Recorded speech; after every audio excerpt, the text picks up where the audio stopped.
hartanya di jalan Allah, apakah lewat korban, membangun masjid, membantu anak yatim, fakir miskin, atasnya infak pada jalan Allah. Itu orang-orang yang meninggalkan harta sebelum harta meninggalkannya.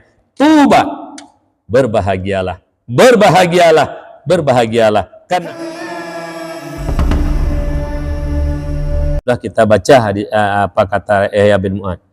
Yahya bin Mu'ad Ar-Razi memberi nasihat kepada kita yang punya harta dan kita infakkan harta, salah satunya berkurban. Apa kata Yahya bin Mu'ad Ar-Razi? Tuba liman tarakat dunia qabla an tatrukahu.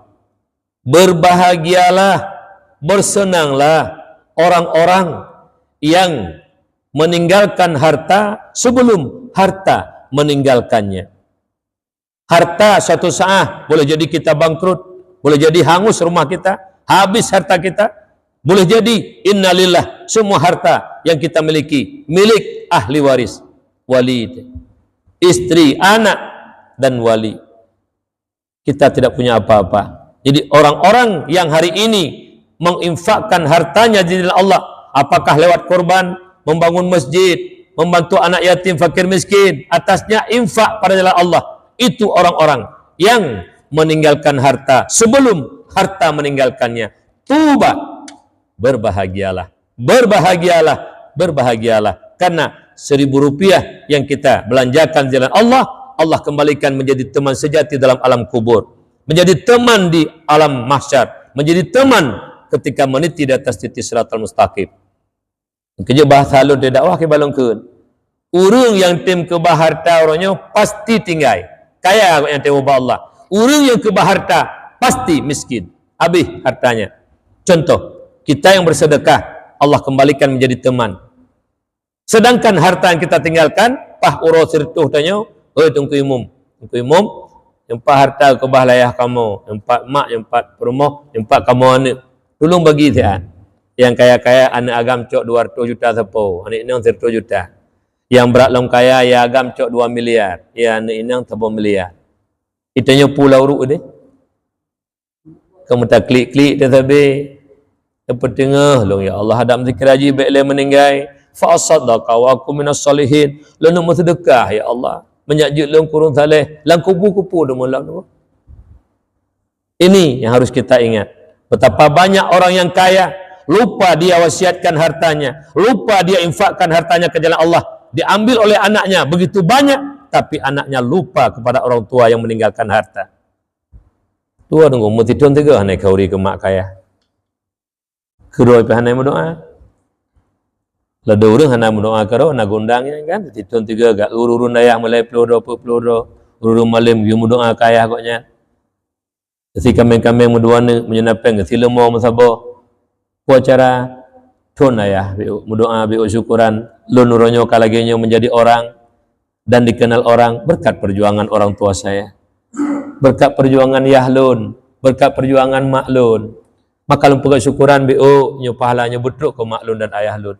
Nya nunggu kemam menyoaneng anai teroi panengo. Cok hartai publio men tabe kare blo tabe benci. Nah yang rumah-rumah payah publio gara-gara judisi di online bukan tidak boleh meninggalkan harta kepada anak, tapi kalau salah anak yang kita tinggalkan 1% pun tidak ada manfaat bagi orang tuanya. Lu di kampung di Jomblang lu kalen.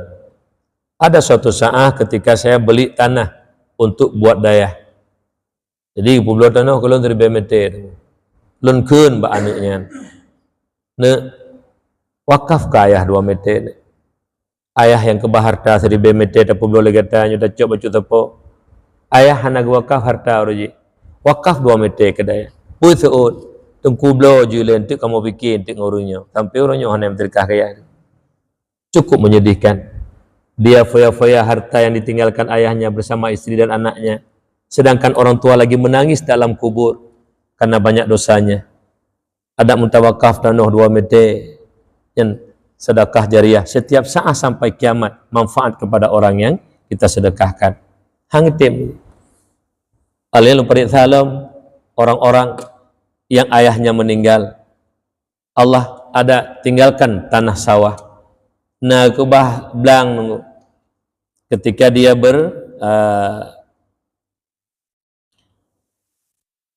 bermudaraah menanam padi, ada hasilnya 6 gunca kadang-kadang. 6 gunca bayar zakat 6 nali. Paduk dua anak na yang kamu meninggal urunsi icok 2 bohumpang, tak bohumpang ke mak, tak bohumpang kaya. Ibu beliau yang sedekah ke masjid, di mana masjid sedang membangun. Ini sedekah untuk ibu ayah saya. 2 bohumpang dacok tanah yang ke lewatnya. Paduk dua na urun ko anak. Hana tinggal ili dengan kuku kamu meninggal. Rata-rata lu kalau. Oleh karena demikian, berbuatlah banyak selagi masih ada kesempatan. Jangan harap anak akan berbuat baik. Boleh jadi nak anak yang berbuat baik, tapi jarang. Jarang. Bukan tidak ada, tapi jarang. Nah, oleh karena demikian, sama-sama nyelup pegahnya ke pribadi lon menanci.